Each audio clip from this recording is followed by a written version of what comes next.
ଯାଜପୁର ଜିଲ୍ଲା ବଡ଼ଚଣା ବ୍ଲକ ଅନ୍ତର୍ଗତ ଅରଖପୁରଠାରେ ବିଷ୍ଣୁ ସାମନ୍ତରାୟ ମହାବିଦ୍ୟାଳୟର 46ତମ ପ୍ରତିଷ୍ଠା ଦିବସର ସଭାପତିତ୍ୱ କରିଥିଲେ ଅଧ୍ୟାପକ ପବିତ୍ର ମୋହନ ମହାଲା।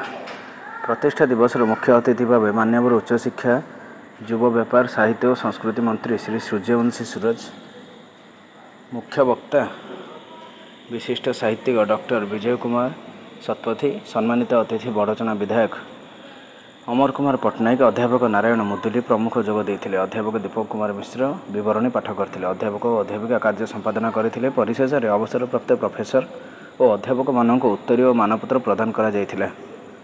ଏହି ମହାବିଦ୍ୟାଳୟକୁ କିଭଳି ଉନ୍ନତ କରାଯାଇପାରିବ ଏନେଇ ଉଚ୍ଚଶିକ୍ଷା ମନ୍ତ୍ରୀ ପ୍ରତିଶ୍ରୁତି ଦେଇଥିଲେ। ଶିକ୍ଷାବାର୍ତ୍ତା କେନ୍ଦ୍ର ଓ ରାଜ୍ୟ ସରକାର ଖବର ନୂଆଦିଲ୍ଲୀ ତରଫରୁ ଓଡ଼ିଶାରେ ଶିକ୍ଷାର ବିକାଶ ତଥା ଉନ୍ନତି ପାଇଁ ମୋ ଘର ମୋ ବିଦ୍ୟାଳୟ, ମୋ କଲେଜ ମୋ କ୍ୟାରିୟର, ମୋ ୟୁନିଭର୍ସିଟି ମୋ ଭବିଷ୍ୟତ, ଓଡ଼ିଶାର ଛାତ୍ରଛାତ୍ରୀଙ୍କ ସଫଳତାର ନୂତନ ଦିଗନ୍ତ ପଦକ୍ଷେପରେ ସମସ୍ତେ ଶିକ୍ଷା ସଭ୍ୟ ଓ ମିଡ଼ିଆ ସଭ୍ୟ ଭାବେ ଯୋଡ଼ି ହେବା ପାଇଁ ଆମ ସହିତ ଯୋଗାଯୋଗ କରନ୍ତୁ ଓ ବିକଶିତ ଶିକ୍ଷିତ ଓଡ଼ିଶା ଗଠନରେ ନିଜର ଭୂମିକା ବହନ କରନ୍ତୁ।